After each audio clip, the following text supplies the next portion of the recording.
Pela manhã eu já agradeci ao CIES, ao Adrian, aos organizadores desta terceira jornada, pela minha vinda e o do Raoni a acompanhar essa brilhante reunião de profissionais como Nieblas, que é sobre a nossa discussão de corpos, emoções, de corpos e guerra. Nós tivemos há muito pouco tempo,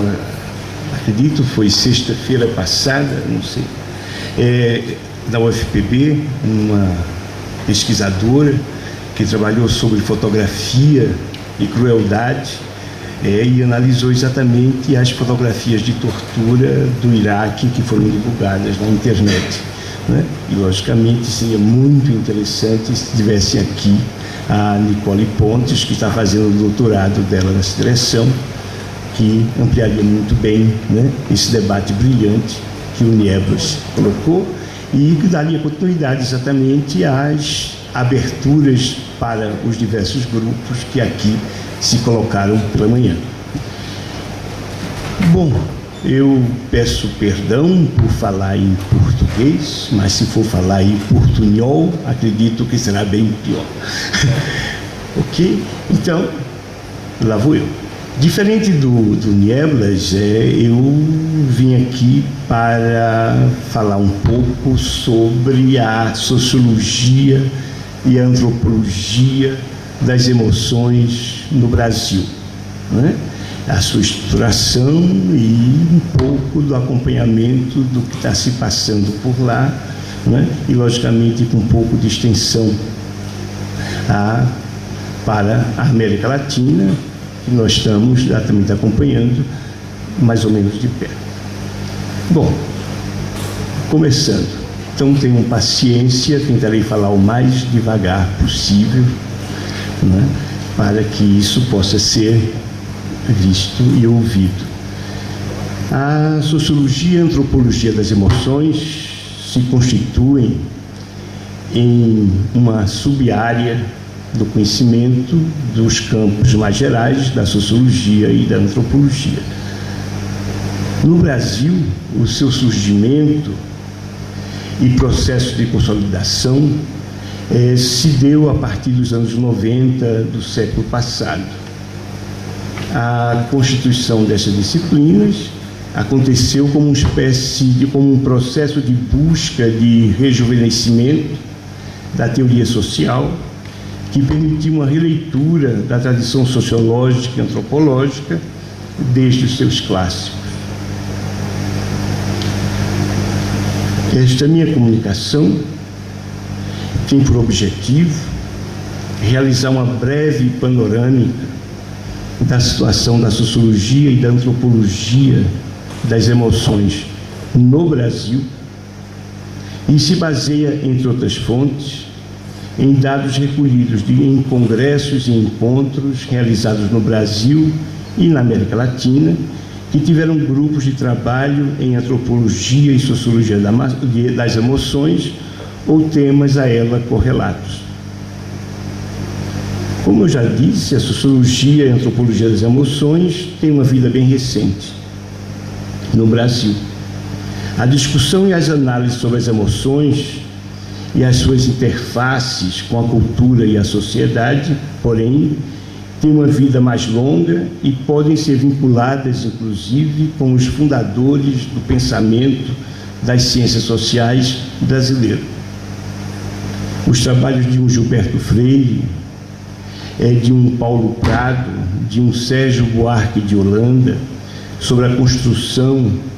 e a constituição da nação brasileira, passando por um Roger Bastide, em sua longa estada pelo Brasil,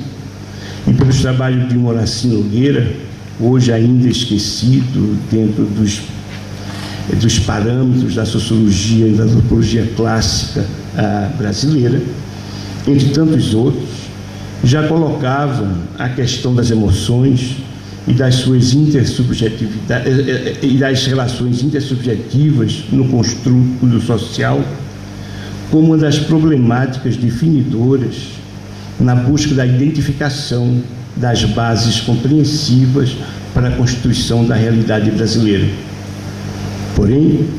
apesar das emoções estarem presentes nas pesquisas e estudos das ciências sociais brasileiras de então, do início dos anos 30, elas não foram usadas como objeto de pesquisa próprio. Funcionavam, no máximo, como espécie de variável interveniente na análise social e na análise da cultura. De uma forma equivalente aos clássicos das ciências sociais, a cultura emocional foi trabalhada por esses precursores no Brasil de uma forma abstrata e subsumida nas análises estruturais da sociedade brasileira. Esse quadro analítico predominou sobre os estudos realizados nas ciências sociais brasileiras até quase a segunda metade da década de 1980. Vale salientar ainda que na constituição dessas disciplinas na academia como disciplinas científicas, no final dos anos 30 até os anos 60 e 70 do século passado, a sociologia e a antropologia procuraram afastar de suas análises os fantasmas da subjetividade,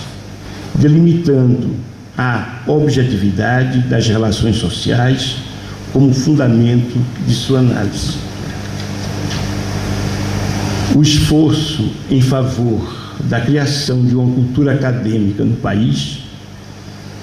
que aceitasse a antropologia e a sociologia como disciplinas padrão e de rigor científico, adequado para a análise do social e da cultura, e que suas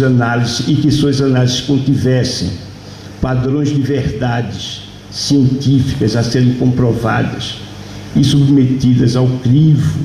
de aplicações por instituições e instâncias diversas no social, fizeram parte desse processo de formação e de consolidação de um pensamento das ciências sociais no país. Nesse empenho de criação de um pensamento científico, as análises de um Gilberto Freire e de um Sérgio Buarque de Holanda, por exemplo, foram discriminadas por serem avaliadas como ensaísticas e subjetivas. Isso é, sem o rigor científico adequado desses novos campos de saber que se abria no Brasil dos anos 30. A revisão da obra desses precursores pelas ciências sociais e suas contribuições para o pensamento social desses precursores e para as ciências sociais do país só começaram a acontecer de forma substantiva no final dos anos de 1980. Porém, desde o final dos anos 70, os estudos de um Roberto da Mata e de um Gilberto Velho já convocavam os estudiosos das ciências sociais no país para prestarem atenção à questão das emoções, e esses dois autores podem ser considerados hoje como autores fundamentais para a compreensão da questão das relações entre a subjetividade e a sociabilidade, que movimenta quadros teóricos e dão suporte interpretativo ao pensamento recente e estruturador de uma sociologia e de uma antropologia das emoções no Brasil. E dessa maneira, eles podem ser considerados precursores importantes desse novo campo analítico que lida, desde os anos 90, com as relações entre emoções, cultura e sociedade no Brasil. Como já falei, só nos anos 90 se pode afirmar o surgimento de uma sociologia e de uma antropologia das emoções como interesse de pesquisa próprio no Brasil, e da luta no interior da academia pela consolidação desses campos disciplinares. É um esforço que tem duas interfaces nesse momento inicial dos anos 90. A primeira se relaciona com as estratégias para a abertura de canais de comunicação e debates em revistas acadêmicas, em congressos e encontros, até então negados pela sociologia e antropologia hegemônicas no país. A segunda se concentra na criação de grupos de pesquisa com interesses principais de investigação centrado nas emoções. As duas interfaces conversam entre si no intento da abertura de um espaço de acolhimento nas ciências sociais hegemônicas, gerando tensões, gerando conflitos e gerando também interesses na temática, e conseguindo afirmar a área como legítima na estruturação do campo das ciências sociais locais considerado Brasil.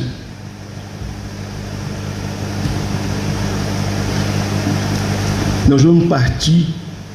nesse momento, para olhar mais de perto os grupos de pesquisa,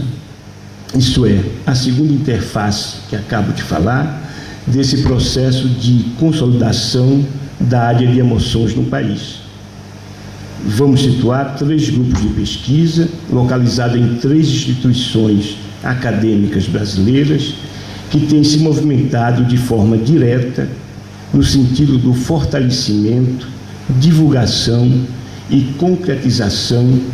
da pesquisa em emoções na sociologia e na antropologia nacional. Outros tantos grupos, é bom frisar, nesses 20 anos que se passaram, possuem linhas de pesquisa no seu interior, apontando para o estudo das emoções,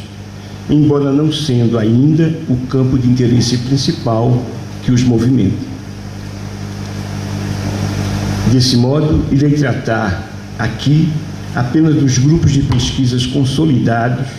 que possuem seu núcleo principal nas atividades da antropologia e da sociologia das emoções. Esses grupos são 3. O grupo que está aí, o grupo GRIM,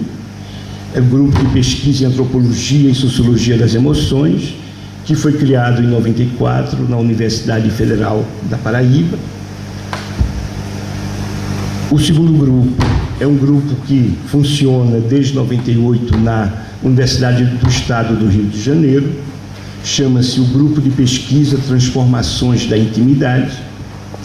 E o terceiro grupo é bem mais recente, ele foi fundado na Universidade Federal da Bahia em 2010,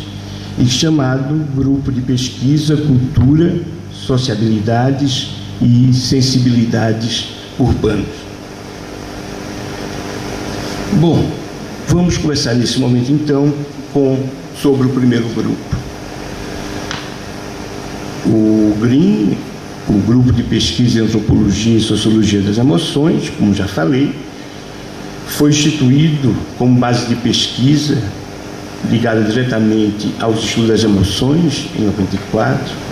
na UFPB, Universidade Federal da Paraíba, e nesse momento no Brasil é o mais antigo e oficializa uma espécie de um núcleo temático onde as emoções são consideradas como categoria-chave para a análise sociológica e antropológica. O GRIM, como eu vou chamar de agora em diante, a sua sigla, tem por objetivo a compreensão e análise da emergência da individualidade e do individualismo no Brasil urbano contemporâneo, enfatizando a questão da formação das emoções enquanto cultura emocional, no dizer de Elias e de Zimmel, e desenvolvendo estudos e pesquisas sobre o processo de formação e experiência de emoções específicas nos planos societal e cultural, como o processo de luto e da morte e do morrer, os processos dos medos, das formas de sociabilidades, das etiquetas sociais, que envolvem as relações de amizade, dos processos de ressentimento, dos processos de humilhação, e das formas de estabelecimentos de laços de confiança e de desconfiança entre as camadas médias urbanas no Brasil. As pesquisas desenvolvidas em desenvolvimento no GRIM debruçam-se sobre as imagens e suas representações na conformação do homem comum urbano brasileiro. Debruçam-se também sobre as redundâncias, as ambivalências e as ambiguidades do ato executado ou expresso entre os silêncios, os discursos e as narrativas fragmentados sobre os gestos, os tiques, que invariavelmente acompanham um diálogo ou informação e às vezes ampliam, modificam ou contextuam para além das frases ditas e dos sentidos do que se quer expressar. Os trabalhos de formação e de estudos e pesquisas do grupo se abrem em 3 grandes linhas, todas relacionadas com a problemática da formação do indivíduo e da individualidade no Brasil urbano contemporâneo. De um lado, se encontram os trabalhos direcionados à discussão sobre a relação entre o processo de morte e do morrer e o sentimento do luto no Brasil urbano. Do outro lado, estão as questões sobre a imagem e a problemática das emoções. E, por fim, os trabalhos sobre a relação entre medos e cidade e os processos de confiança e desconfianças que medram os códigos societários de ação, como a vergonha, a traição, a humilhação, o ressentimento e também a compreensão social e cultural das amizades, do amor, da paixão e as redes de solidariedade que fundam e dão fundamento à construção e à constituição do social e de uma cultura. A primeira grande linha de pesquisa do grupo se debruça sobre a relação entre o luto e as formas de sociabilidade no Brasil, como já foi dito, e procura compreender as mudanças e as permanências, os conflitos e as ambivalências nos modos de vida e no imaginário urbano brasileiro a partir dos anos 70. Tem por referência o processo de individualização que se vem se processando no Brasil atual. Essa grande linha de pesquisa vem realizando um balanço do processo de formação e do processo de reestruturação vivida pela sociedade brasileira a partir do século XIX aos dias atuais, se detendo principalmente nos últimos 50 anos. A partir de uma leitura aproximativa das obras de um Elias, de um Zimmel,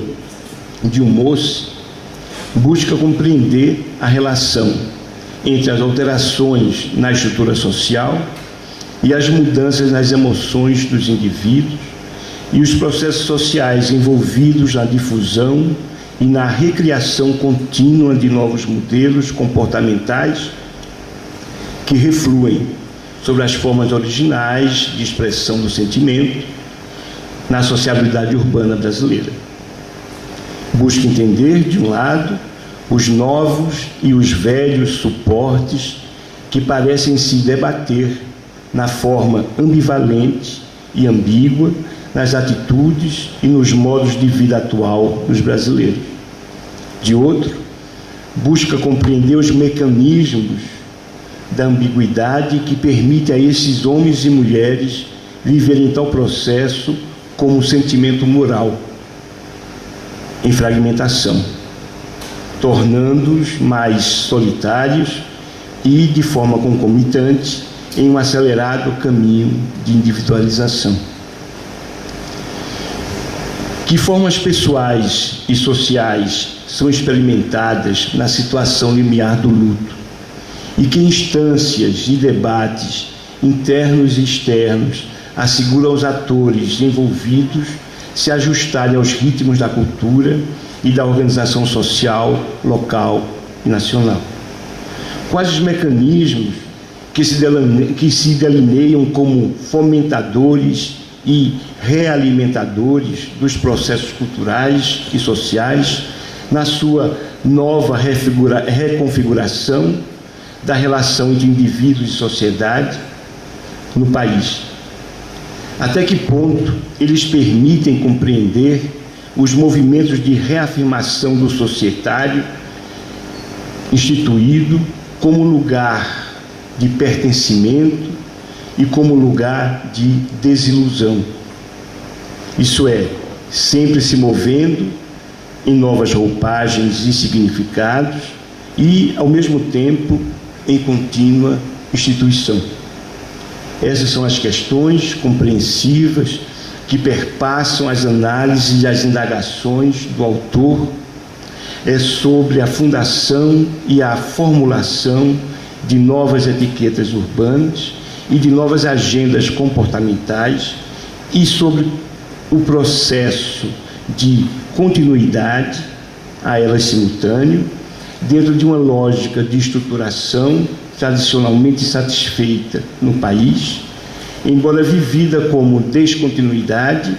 e com grande sofrimento social e pessoal no cotidiano das interações. Um outro campo analítico trabalhado no GRIM busca um aprofundamento das relações entre imagem, memória e as formas de sociabilidade.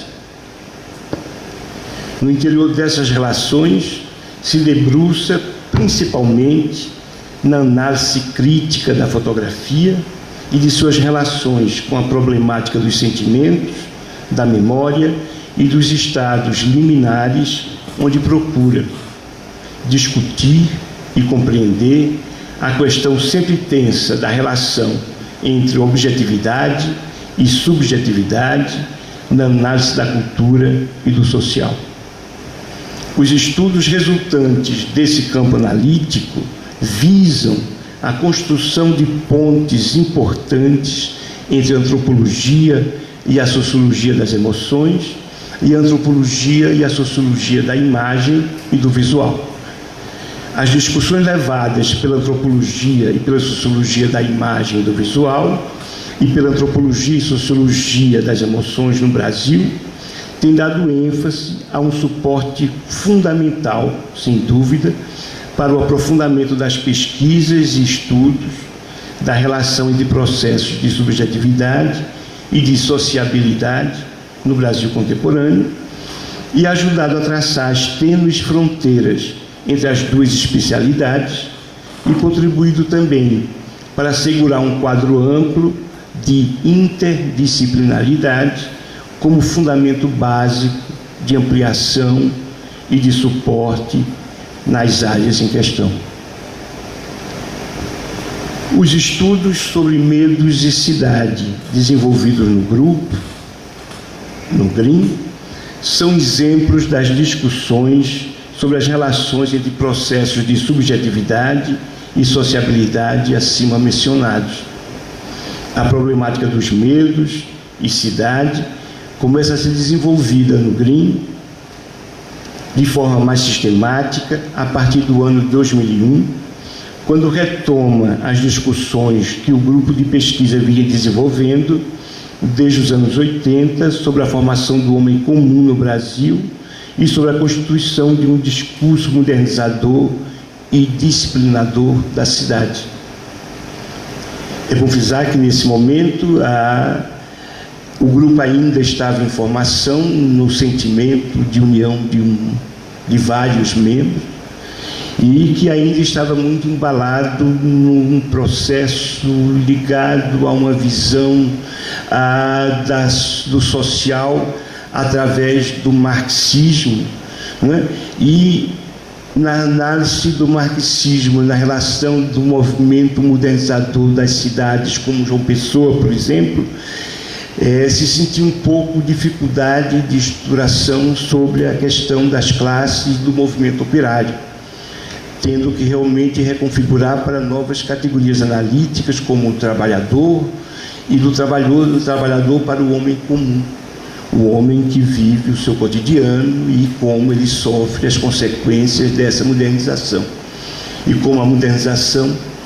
provoca fragmentações, desilusões, sofrimentos nas instâncias fundamentais de uma sociabilidade que ainda não se consegue pensar em forma de um movimento mais amplo e conflitual. Nesse movimento, o desenvolvimento de uma pesquisa sobre a questão da pobreza, da violência e da cidadania no Brasil, essa que eu me referi há pouco, adiantando, e sobre os sentidos da categoria de pertencer, de pertença, e sua relação com as noções de confiança, lealdade, medo e traição, ou da insegurança individual e as redes vinculares que dão sustentáculo à base de apoio à sociabilidade, vê à tona como um novo movimento de entender a cidade a partir de novas categorias que ainda eram muito frágeis na própria cabeça daqueles que o faziam. Foi nesse momento que começa, então, as emoções surgirem como um dos elementos fundamentais de reestruturação de um pensamento crítico. A entrada de novos autores que acompanham exatamente o pensamento crítico social nesse movimento dos anos 80 que acontece no mundo, em geral. A segunda agenda de pesquisa do Green, assim, se organiza desde o final dos anos 80 através de uma série de estudos, debates, investigações sobre a emoção medos no urbano contemporâneo brasileiro e especialmente no paraibano. Estas séries têm se detido particularmente na categoria de medos corriqueiros, que procura enfatizar os diversos enfrentamentos do homem comum no seu vivenciar cotidiano. Essa agenda, através de uma leitura zimmeliana do segredo e das formas de sociabilidade e a constituição do indivíduo na modernidade ocidental, parte das hipóteses de que a emoção medo é uma construção social significativa para a análise do social e de que, em toda e em qualquer forma de sociabilidade, o medo se encontra presente como uma das forças principais organizadoras da cultura e de uma sociabilidade. O fenômeno dos medos, e por extensão dos medos corriqueiros, se coloca como essencial, a partir de então, para se pensar os embates de configuração e os processos de sociabilidades e de formação dos instrumentos da ordem e da desordem em um tempo e um espaço singular específico, que desenham dialeticamente a ação dos indivíduos e dos grupos em relação. Esses processos compreendem um jogo permanente de manutenção, de conformação e de transformação de ações e propostas sociais e individuais realizados enquanto redes de conflito que informam e formulam um singular social. A análise sobre a categoria sofrimento social é uma outra temática emergente nos estudos e nas pesquisas do Green. Eu, Cury, aqui, tenho desenvolvido estudos que abordam a questão do sofrimento social e os discursos de naturalização e de banalização desta problemática na sociedade brasileira. E junto com duas pesquisadoras recentes do Green, as professoras doutoras Marcela Zamboni e Simone Brito, tem discutido a expressão dos sentimentos de inevitabilidade e de indiferença nos discursos e nas narrativas sobre a problemática da violência e das situações limites no social brasileiro contemporâneo, principalmente no meio urbano. Nessas novas interfaces nessa temática têm sido abertas, por exemplo, por Simone Brito, que tem também estudado a discussão tem levantado discussões para pensar a moralidade no interior da teoria crítica e de sua relação com o esporte, futebol, né, e moral.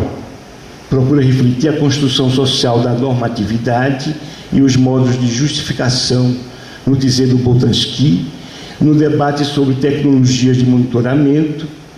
e os processos de construção social da moral. A Marcela Zamboni também, em outra frente, tem trabalhado as relações de emoções e o conceito de confiança na construção amorosa e vem desenvolvendo estudos e pesquisas sobre o lugar da desconfiança e da infidelidade nos fóruns criminais, tendo como objeto os homicídios entre casais afetivo-conjugais sob a lente dos operadores jurídicos, isso é, juízes, advogados, etc. E em outra direção, um professor ligado a nós, professor Anderson Retondar, pesquisador também do GRIM, como falei, tem organizado uma linha de pesquisa sobre as relações entre emoções e consumo. E atualmente vem desenvolvendo um projeto que discute as relações entre o ético e o político na experiência do consumo na sociedade brasileira. É importante ressaltar que o GRIM tem se ocupado com a formação e com a ampliação de uma rede de compartilhamentos entre pesquisadores, abrindo espaço para docentes atuantes em outras instituições do ensino superior e grupos de pesquisa no país, que desenvolvem trabalhos com ênfase na antropologia e na sociologia das emoções. Nessa direção, tem aberto espaço para pesquisadores associados externos, com o objetivo de ampliar o intercâmbio entre os grupos de pesquisa em antropologia e sociologia das emoções no país e fomentar a criação de grupos de pesquisa em outras instituições do ensino superior, centradas na análise das emoções como categoria analítica central nas ciências sociais.